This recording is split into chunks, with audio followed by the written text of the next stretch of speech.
The data I have up here is from 2000 U.S. Census data, indicating that about 600,000 same-sex couples were included in the census or and counted in the census, of which about 30% have at least one child living in the household. We suspect that is much more than that now. But moving along to what we're going to be talking about, there are various sources of children in the U.S.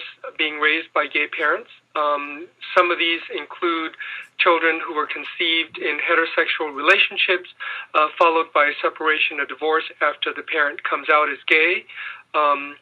Others have been conceived through collaborative co-parenting arrangements between lesbians and gay male friends.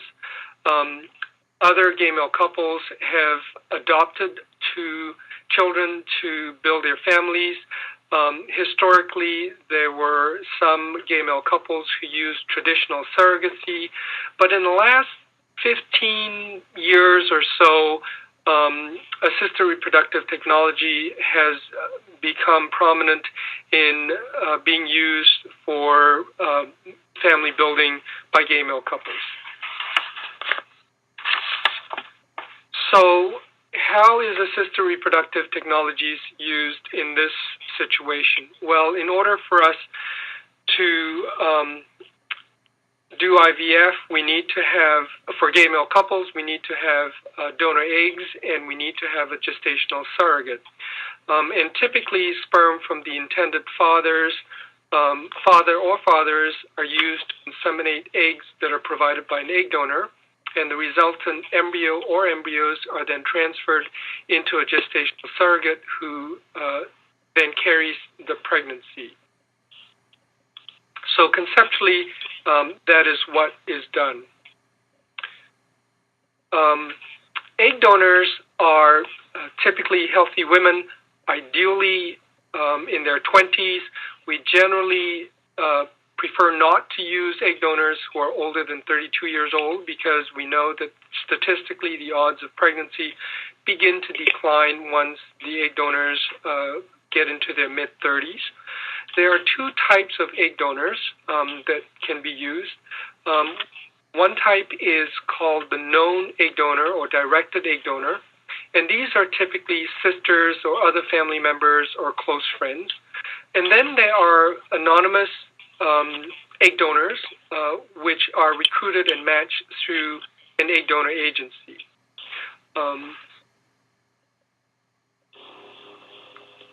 So anonymous egg donation involves recruiting an egg donor who is then compensated for her time, effort, inconvenience, and time lost from work.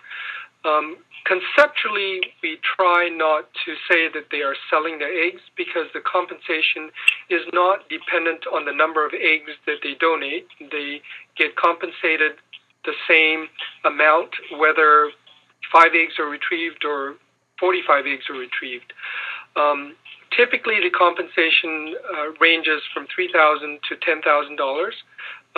These guidelines are established by the American Society for Reproductive Medicine, and they're intended to assure that monetary compensation is not coercive or construed as purchasing aid. The other thing that is important is a legal contract that is needed when anonymous egg donation is done, and these are typically mediated by attorneys who are experienced in this area. So from the medical perspective, when we screen egg donors, we have them fill in a fairly detailed questionnaire. They are asked to provide personal information, medical history, family history, etc. We also have them do a written psychological test, and they are also interviewed by one of our psychologists or social workers to make sure that they are not only emotionally stable, but are able to understand what they are doing. Medical screening is done. There's general health screening, and then there's a basic genetic screening that's done as well, such as cystic fibrosis. But depending on the ethnic background of the donors, we may do other genetic tests as well that's relevant. We sometimes will also screen for genetic diseases based on information from the intended fathers, who may or may not have family histories of certain genetic diseases. And then, of course, there are tests of infectious diseases, which we do, including HIV, hepatitis B, hepatitis C, syphilis, gonorrhea, and chlamydia. And these tests are done to try to prevent the transmission of infection from the egg donor to the surrogate in this situation. So surrogacy, there are two different types of surrogacy. Traditional surrogacy was historically used in a situation where the surrogate is simply inseminated with sperm from the intended father, which means that the surrogate is providing eggs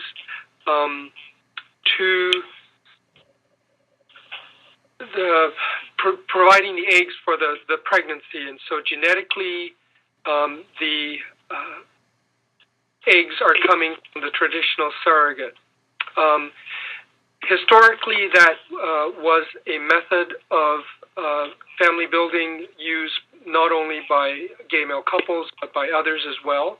However, historically, that has resulted in legal complications in situations where the surrogates have changed their minds, and then there is legal battles to try and gain custody of the baby that's been born.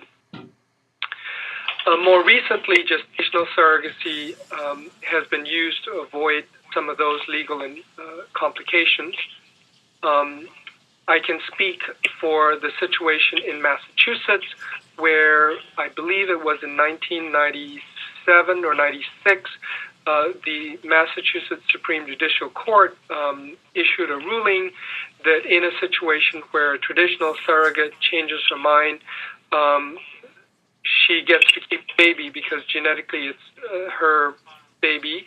However, in a gestational surrogacy situation, the Massachusetts Supreme Judicial Court would look at it and favor the intended parents. So, starting in 1998 or thereabouts, in Massachusetts at least, gay men who were family building through surrogacy decided that they weren't going to risk doing traditional surrogacy anymore and started doing gestational surrogacy. With gestational surrogacy, what happens is that the embryo is created with sperm from the intended father, an egg from the intended mother or egg donor, and the resultant embryo or embryos are then transferred into the uterus of the surrogate. So the surrogate is basically carrying a pregnancy that is not genetically related to her at all. Now, gestational surrogates typically need to have had at least one successful live birth of her own, and typically the pregnancy was uncomplicated, and there were no complications with the delivery as well. There are known surrogates who can either be a relative or a close friend of the intended parents, but there are also paid surrogates who are recruited and matched through a surrogacy agency. And I think it almost goes without saying that it is very important to have legal contracts in these situations so that the intentions are very clear at the outstart who the intended parents are. So when we screen gestational surrogates, there is a similar screening process, but slightly different because of their different function. We also obtain personal information, medical and obstetrical history. We also do psychological screening. They are required to do a written psychological test as well as an interview by our psychologist and social worker. There's also a joint counseling session with the intended parents, mediated by our psychologist or social worker. The medical screening, of course, is done assessing her general health and fitness for pregnancy. And of course, infectious disease testing is also very important to make sure that there's no possibility is infected with an infection that could potentially be transmitted to the baby or babies that she's carrying. I'm going to talk next about the IVF process, and just so that people can see what the IVF process involves.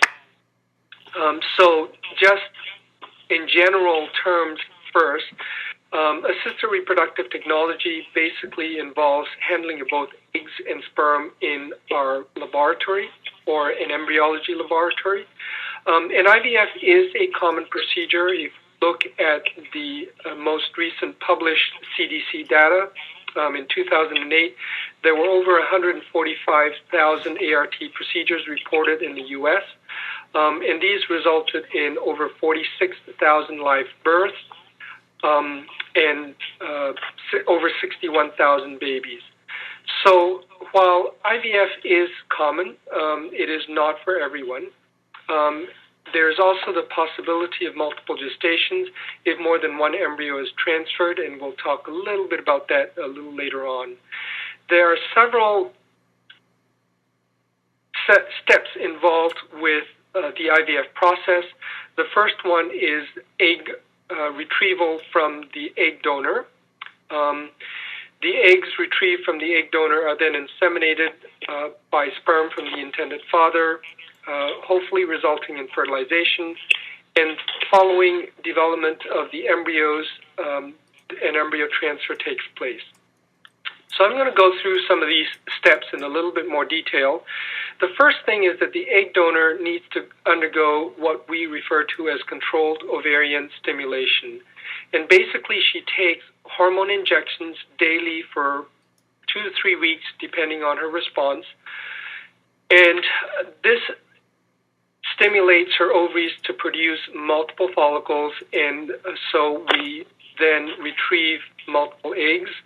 In our program, typically the average number of eggs that we retrieve from an egg donor is in the range of 12 to 15, but that number varies from egg donor to egg donor and from cycle to cycle, depending on how well she responds to medications and also the age of the egg donor. So a large number of mature eggs are desired because the more eggs we retrieve, the more likely we are to be successful. However, we need to balance that against the risks of harm to the egg donor, because if too many eggs are retrieved, the egg donor then becomes at risk for a condition known as severe ovarian hyperstimulation syndrome, which could make her very sick or uncomfortable, and in rare situations affect her health with serious consequences. So in a normal situation, a woman's body normally matures and releases 1 egg each month, but these medications are intended to stimulate the ovaries to produce multiple eggs. So the egg collection is done under intravenous anesthesia, so the egg donor is typically asleep for about 10 to 15 minutes while the egg collection is done.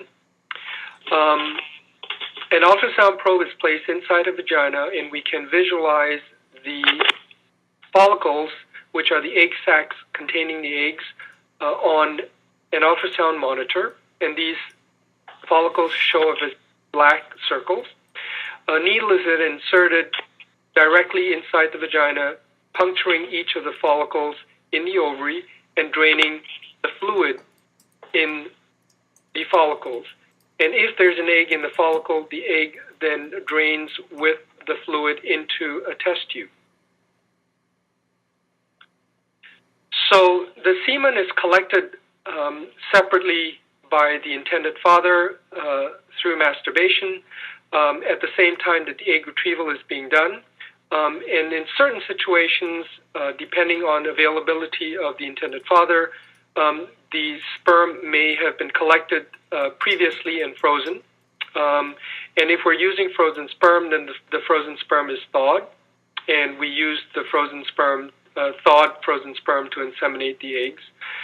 The semen is processed to prepare for insemination. There are two types of insemination that can be done. The conventional insemination is where we simply add sperm to the eggs in a petri dish to allow fertilization to occur by itself overnight in the incubator. The other type of insemination is intracytoplasmic sperm injection, the acronym of which is ICSI, and that is typically used in a situation where there is a problem with the sperm, either very low sperm counts or very poor sperm motility. In that situation, the sperm is injected directly into the egg using a microscopic needle. The eggs are then examined the next morning to determine if fertilization has occurred. The average fertilization rate with the conventional drop insemination is approximately 65%. So on average, we expect 2 out of 3 eggs fertilized. The average fertilization rate with ICSI, if we are using abnormal sperm, is typically around 75%. So it's known to be a very successful method of achieving fertilization in people who have poor sperm quality for one reason or another. The eggs which fertilize are then kept in embryo culture for a few more days to allow for further growth and development, and they are assessed on a daily basis, and then a determination is made when to transfer the embryos. Now, for the surrogate, the surrogate's uterus is prepared for implantation of the embryo using estrogen and progesterone, and these are used to prepare the lining of the uterus to accept the implantation of the embryos. The embryos are typically transferred into the uterus either 2, 3, or 5 days after the egg retrieval, and the day of the transfer depends on the number and the quality of the embryos. And the number of the embryos transferred is typically determined by a variety of factors, including the woman's age, and this is the age of the woman who is providing the eggs, so the egg donor, whether or not there's a history of infertility in the woman who's providing the egg donor, and whether or not there is a history of problems with pregnancy. So these are all factors that are taken into consideration. In the egg donor gestational surrogacy situation, these are typically optimal, meaning the egg donor is typically young and typically does not have a history of infertility. And if she's been pregnant, usually she's had a successful pregnancy. The surrogate has also had a successful pregnancy. So in general, when we are using egg donors and gestational surrogacy, assuming that we have a young, non-infertile egg donor and a healthy surrogate, we typically transfer no more than 1 or 2 embryos at a time. Dr. Pang? Yes. Just a couple of questions here. I was wondering, number one, if you could just address the issue of the timing of transfer, the 2 to 5 days piece, just a little bit more in detail. Sure. And after you answer that, there's one of our participants posed a question that I'll go ahead and share with you. But if you could answer the timing question first, I'd appreciate it. Sure. When the embryos are kept in culture, they are allowed to grow, and generally the better embryos continue to grow, and the weaker embryos fall behind. So in a situation where there are a lot of embryos available, we generally like to allow the embryos to grow to day 5 because the best embryos will continue to grow into advanced stage embryos called blastocysts, whereas the weaker embryos fall behind, and we can then better cherry pick the best embryos for transfer. However, in a situation where there are relatively few embryos or the embryo quality is relatively poor, then there is no benefit to keeping those embryos out of the woman's body in the lab for extra days. So, for example, if we unexpectedly have very few eggs retrieved or unexpectedly have very few eggs fertilizing so that on the first or second day we only have 1 or 2 embryos, then we would proceed with the embryo transfer on the second day, because if there's only 1 or there are only 2 embryos available, and we know that those are the ones that we're going to transfer because there's no selection to be made, then we would proceed with the transfer on the second day. That is very unusual in a donor egg situation. In general, with donor egg cycles, we typically have multiple embryos, and most of the time we are able to culture the embryos to day 5. It's a minority of the time, usually in a situation where we are surprised by either very few eggs being retrieved or very few eggs being fertilized, that we end up with a day 2 or day 3 transfer. I hope that addresses that question. It sure does. Thank you. There's another question about cost, but I believe you have that coming up in a later slide. Yes, I do. I will be addressing the cost in a later slide, so if that person would be kind enough to hold off, I will address that. Great. Thank you very much. You're welcome. So typically in a situation where we have a young egg donor, we typically end up with several embryos.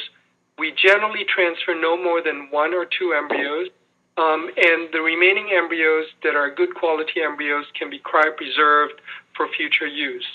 Now, the pregnancy success rates with frozen embryos are slightly lower with frozen embryos than with fresh embryos, and there are a couple of contributing reasons to that. The first one is that by definition we have cherry-picked the best embryo or embryos for transfer, so that even though the remaining embryos are good embryos, they've been picked over, and that's a contributing factor. The second is that there are some embryos that don't survive the trauma of being frozen and thawed very well. So in general, we do lose a few embryos when we thaw frozen embryos. With the vitrification that we are currently using with blastocysts, approximately 90% of vitrified blastocysts are observed to survive the thaw, but we still lose about 10% of them when we thaw.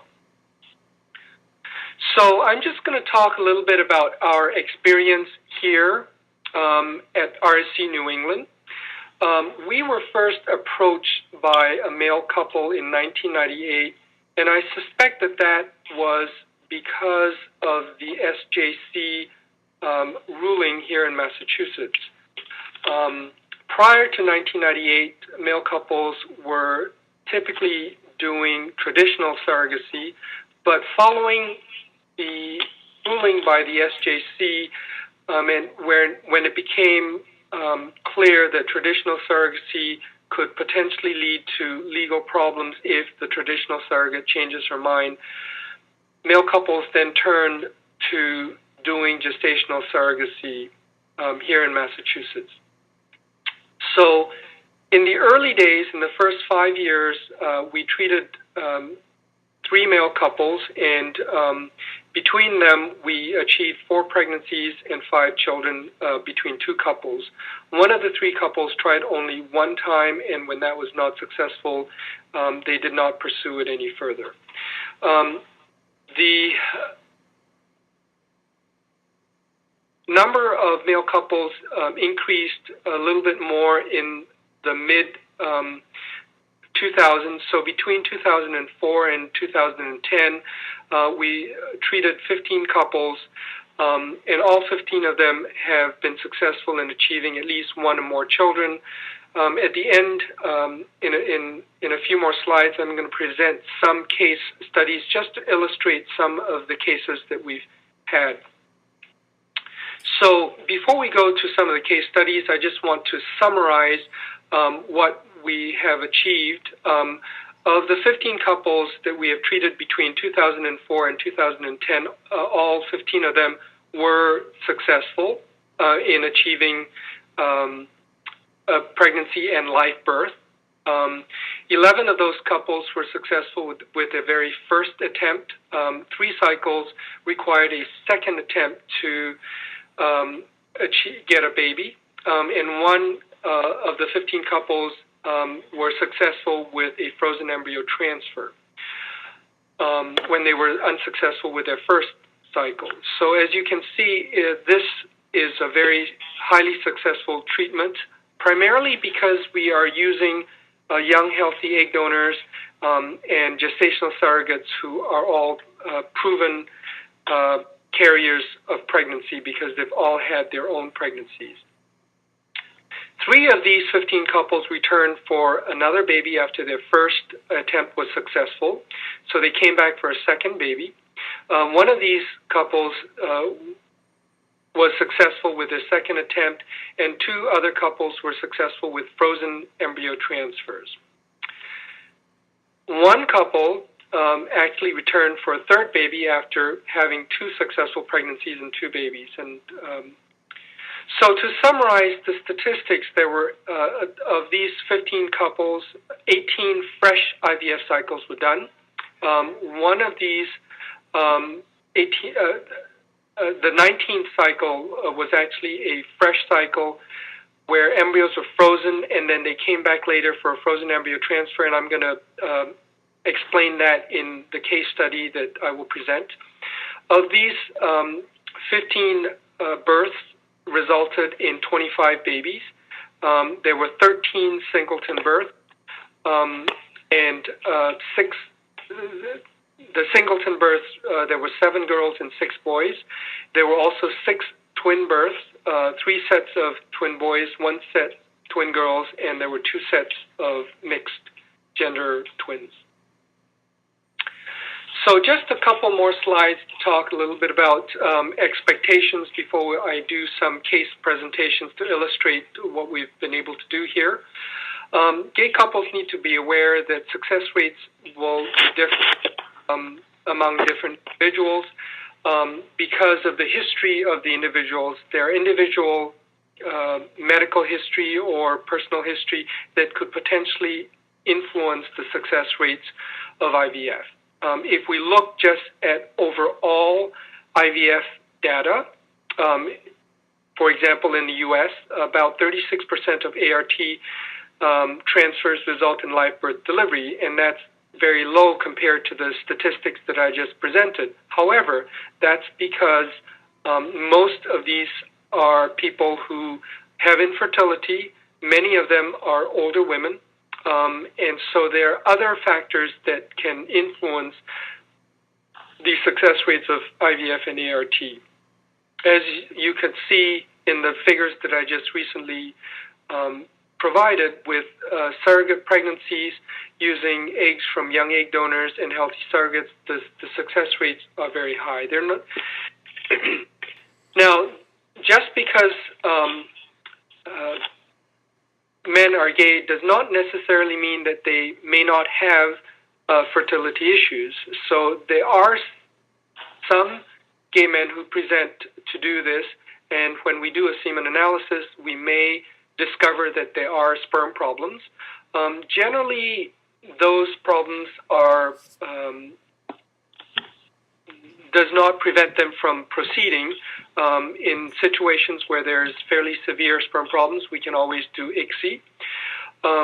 And some of the potential causes of sperm problems include advanced age, Some men may have immune disorders. They may have had a history of sexually transmitted infections. Some men may have had a history of cancer treatments. And also, lifestyle and environmental factors can contribute to sperm problems. And certainly we know that men who are smokers or have a history of smoking, or men who abuse alcohol or abuse recreational drugs or use anabolic steroids for bodybuilding, all of those things could potentially affect the sperm. And then, of course, there's some men who may have anatomic problems, such as varicocele, which is a dilated vein in the scrotum that can cause problems with the sperm. Or some men may be born with undescended testicles that can also affect sperm quality.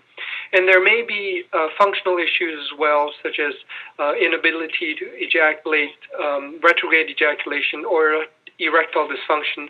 Some of these may be related to medications that some of these men may be taking. So this is a slide that summarizes some of the costs. These are costs in our experience here locally. I cannot speak for costs at other centers or in other states. In our center, the cost of doing IVF is about $15,000 per cycle, including medications. The cost of using an egg donor varies between $10,000 to $15,000, and these include the compensation to the egg donor, the fees to the agency, the legal fees, and of course also travel expenses for the egg donor if she is coming from out of state. For a surrogate, the costs are a little bit more. Total costs go from $40,000 to $60,000, again, depending on the amount of compensation to the egg donor. This also includes agency fees, legal fees, and expenses, travel expenses, sometimes expenses for time off work, maternity expenses, etc. Dr. Pang, there was another question associated with this, and that was around the egg donor, and if one can choose the characteristics for one's egg donor. Yes, typically, if you are selecting an egg donor from one of the various egg donor agencies, the agencies typically recruit these egg donors and have them fill out fairly detailed questionnaires. Some of them can be 20 or 30 pages long, asking them various questions about themselves. And so typically when you are selecting an egg donor, you read the information provided by the egg donor, and that's how most people end up selecting an egg donor. They want to select an egg donor with characteristics that they feel comfortable with. Got it. Thank you. So I'd like to talk about legal considerations briefly. I'd like to state that I am not an attorney, so I am not here to provide legal counseling, but I just want to address and bring up some of the legal considerations, and I recommend that everyone who is planning to do IVF with an egg donor and gestational surrogate consult an attorney or a law firm which has experience in this area of law. The laws vary from state to state, and it's very, very important that you know the laws which govern egg donation and surrogacy in the state that you live in, or in the state that the egg donation is being done in, or in the state that the surrogate is going to be delivering her baby.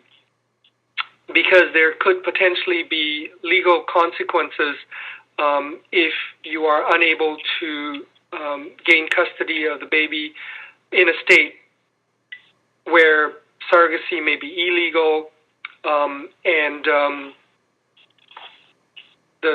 you may not be able to gain custody of the baby following birth of the baby. So it's extremely important that legal counseling and legal contracts are done, not with an attorney who is unfamiliar with this area of law. So, Uncle Bob that does tax law, or Uncle Bill who does real estate law is not qualified to provide you with this type of counseling. You really need to use attorneys that are familiar with this area of law. So just very briefly, some of the issues, when people are using a known donor, there are different issues as well. A contract with a known donor, whether it be a sperm donor, or egg donor, or embryo donor, you need to have a contract so that everybody is on the same page regarding the visitation or involvement of the donor. The laws vary from state to state, and clinic policies also vary. So it's important to know up front whether the identity of the person who's donating the sperm or eggs or embryos are being disclosed. In terms of prenatal and perinatal laws, the laws vary depending on the state, whether or not the non-pregnant partner can participate in prenatal visits and birth. It's also important to have living wills to determine the fate of embryos if the pregnant partner becomes incapacitated. Dr. Fang, there was a question posed about people who are HIV positive and if that's a barrier to working with a surrogate. I know there's been a lot of great advances in this area for men who happen to be HIV positive. Can you just address that briefly? Yes, that appears to be a challenge at this point in time. There were regulations imposed by the FDA in May of 2005 where they treated genetic material such as sperm and eggs similar to other tissues that are used for tissue transplantation. And so in a situation where a tissue donor is HIV positive, we would not legally be able to transfer tissue from an HIV positive person into a surrogate. We have treated heterosexual married couples where one person is positive and the other, his wife is negative, HIV negative, with a situation where we can wash the sperm and then inseminate the wife's eggs with sperm that's been washed free of HIV and then transfer the resultant embryo into the wife. We are able to do that in a married situation, but in a situation where we're using donor eggs, donor sperm, or where there's a third party involved that is not what the FDA calls an sexually intimate partner, we are not able to do that. Thank you.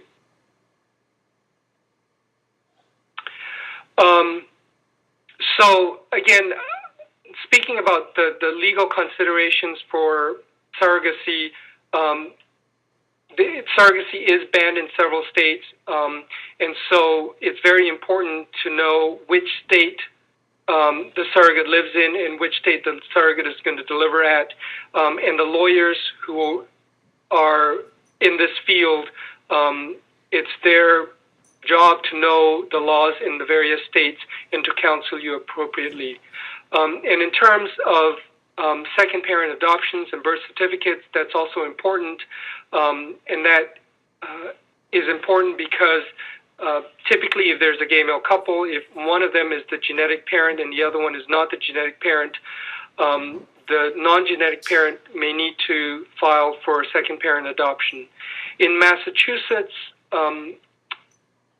we have very favorable surrogacy laws, and the attorneys in Massachusetts are able to get what we call a pre-birth order so that when the baby is born, the names of the two intended parents go directly onto the birth certificate.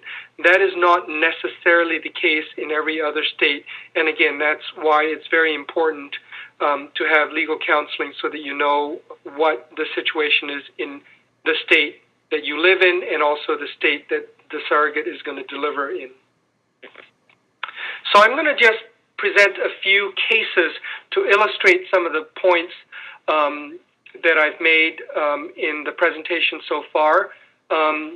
Case report number 1 is actually the very first male couple that we treated here back in 1998. This was a couple who had met in college. They had been together for 12 years, and one of them is an attorney, and they advertised and found their own gestational surrogate. Back in those days, we were not as savvy in screening our surrogates, and the surrogate that they found was not really, shall I say, a good surrogate. Their first 2 cycles were unsuccessful with that surrogate, and as soon as they selected a different surrogate, they found a different surrogate, they conceived successfully with a frozen embryo transfer. Twins, a boy and a girl, delivered in June of 2000. They came back for a frozen embryo transfer with that same surrogate and had a third baby successfully. So we learned a lot from that case. That was the very first case that we did. Back in those days, we were fairly lenient with the characteristics and the quality of the surrogates. In this day and age, we are much more savvy, and we will be much more selective about who qualifies to be a surrogate and who does not. So case report number 2 is also an interesting case, as you will see. This couple were both physicians. They approached us in November of 1999. And one of them had a 38-year-old sister who was a known egg donor. And the other one, who was a physician, actually they're both physicians, I'm sorry, had a physician colleague who offered to be their gestational surrogate. Their first IVF cycle was not successful, which was not totally surprising to us because of the age of the egg donor, but the second IVF cycle was successful, resulting in the birth of a baby girl. Following the birth of their daughter, the sister who originally had been an egg donor offered to be a traditional surrogate. And so she ended up doing an insemination with sperm from NT, and that resulted in a successful pregnancy, and they ended up with a boy. So they have a girl and a boy from 2 different methods of surrogacy. So the third report is a couple who presented to us in 2004. They found an egg donor through a donor egg agency, and they found a surrogate through the internet on their own. And in this situation, what happened was half of the eggs were inseminated with sperm from one of the guys, and the other half of the eggs were inseminated with sperm from the other guy. The first IVF cycle was not successful because, surprisingly, only 2 of the eggs fertilized. And so no pregnancy resulted. But the second IVF cycle, we did ICSI to avoid the problem of fertilization. And 16 of the eggs fertilized. They only wanted to transfer 1 embryo from the embryos created with SK sperm, and 1 embryo from the embryos created with GHS sperm, and one of those 2 embryos implanted, resulting in a baby girl born in April of 2005. The next case is an interesting case as well, in the sense that WM, who is a physician, was previously married and divorced and came out as gay. He came in with his partner MM, and they recruited an egg donor and gestational surrogate through an agency. Their first IVF cycle was not successful, but their second IVF cycle was very successful. They had a baby boy. They came back. They had frozen embryos. They came back, did a frozen embryo transfer that resulted in another baby boy, and they came back again a third time for another frozen embryo transfer and ended up with a baby girl the third time. And they were actually trying to have a baby girl. So they were happy after their third attempt resulted in a baby girl. This case report number 5, is interesting as well, in that one of the guys had a 35-year-old sister who was the egg donor, and the other guy had a 40-year-old sister who functioned as their gestational surrogate. So their first cycle took place in October of 2005, and they did not want to risk having twins. They had an elective single embryo transfer that resulted in pregnancy, and they have a healthy baby boy from that. So this was a situation where both surrogate and egg donors were known and family members. I thought that was an interesting situation. The final case report that I'm presenting is also interesting because this was a young couple. They had an egg donor who was a 31-year-old friend, and she had, for reasons that I won't go into, a limited time to be an egg donor, but they didn't have a surrogate at the time that their egg donor was willing to donate eggs. So what we did was we retrieved the eggs, inseminated them, and froze the embryos that resulted. So 12 zygotes or early stage embryos were frozen, 6 from each of the guys. And a couple of years later, they finally found a gestational surrogate who was a 40-year-old friend, and she came in to be their surrogate. And what we did was we thawed 3 zygotes from each of the cohorts, so basically half of the frozen embryos, allowed those to grow out. 1 embryo from each of the cohort was transferred, and both of them took, resulting in healthy twin boys, which delivered just earlier this year. So I've selected these case reports to illustrate several different variations on how people do things. But I think that's the end of my presentation, but I'm happy to answer any other questions at this point. Doctor, a question just came up about ways to avoid twin births. If someone is really looking to maximize the possibility of just having a single healthy baby, can you speak to that? Absolutely. In fact, we actually strongly encourage people to transfer 1 embryo. However, most of these cases where twins occurred, it occurred because we were inseminating half of the eggs with sperm from one of the guys, half of the eggs with sperm from the other guy, and transferring 1 embryo from each of those 2 groups of embryos resulting. And so that was the reason that we ended up with all these twins. We can certainly do it differently, and we have done it differently.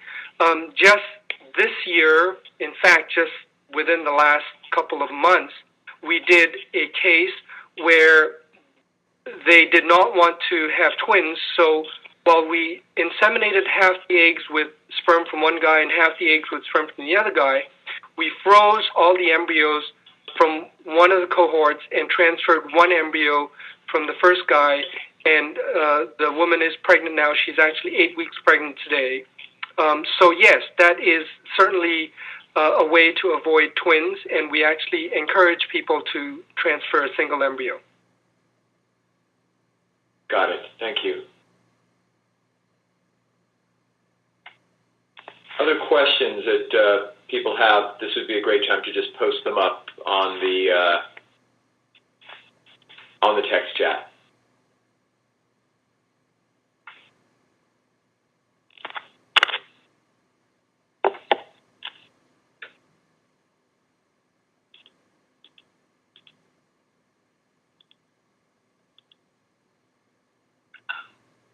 A question about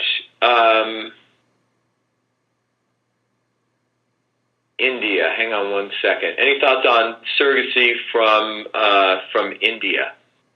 Yes, I do. I have read reports of surrogacy in India.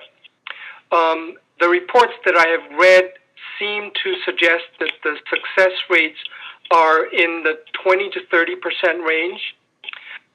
But that's actually a minor issue. I think the biggest concern with surrogacy in India is being able to gain custody of the baby or babies once pregnancy has resulted and the baby has been born.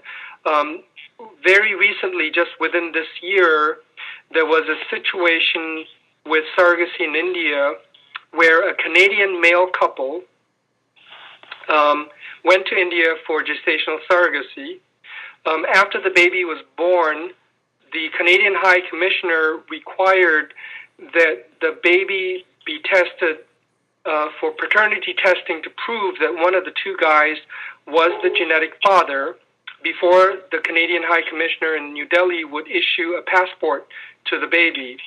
And when the paternity test was done, it was determined that neither of the two guys who were the intended fathers was the genetic father of this baby. And so they were unable to get a passport for the baby. Now, I don't know what became of this case because I haven't followed the case, but as you can see, that led to a lot of complications. First of all, because the guys would probably say, well, if this is not genetically my baby, I'm not going to take this baby.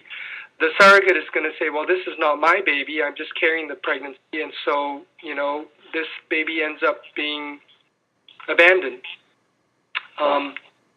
But that was one case that I read about. I've also personally had a situation where a straight couple, patients of mine, went to India to do gestational surrogacy, thinking that it was going to cost them less money to do so.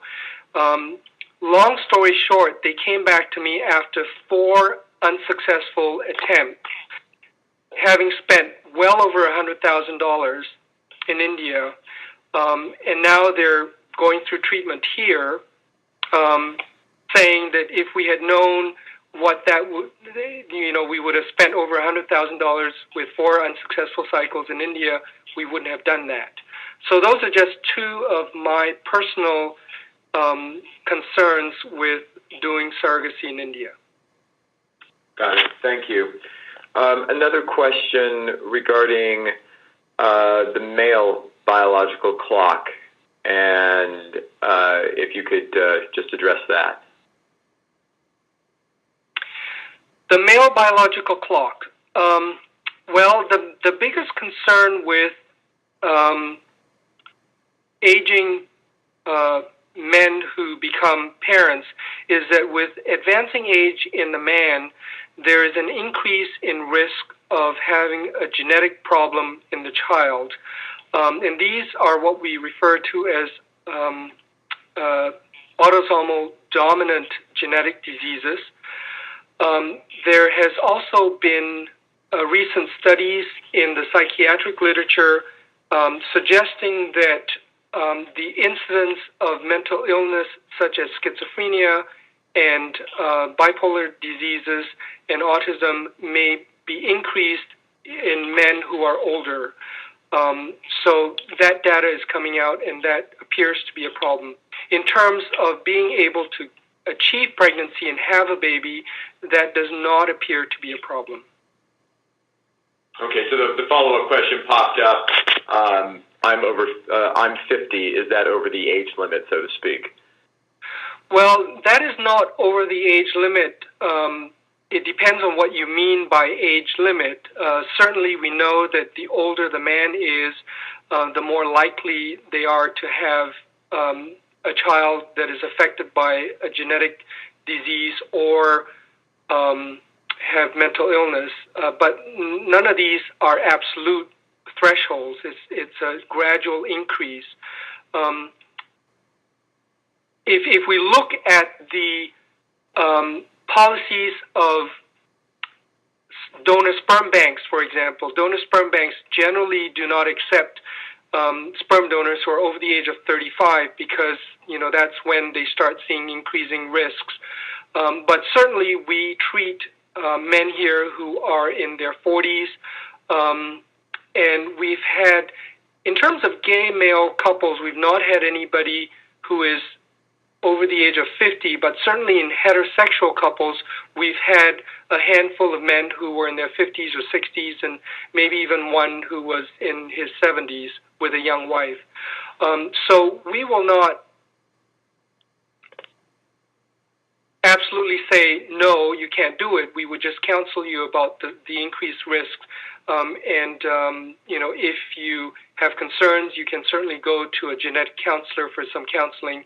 But it's not something that we would say, no, you cannot do it because of a certain age. Got it.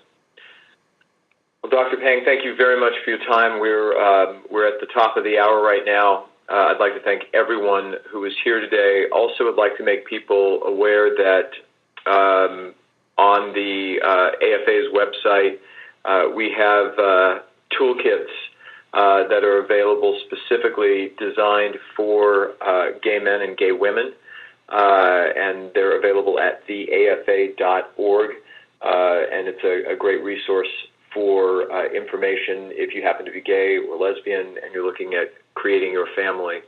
Once again, my heartfelt thanks to Dr. Sam Pang, to Linda Monco, to RSC New England for your time today and for sharing your knowledge with us.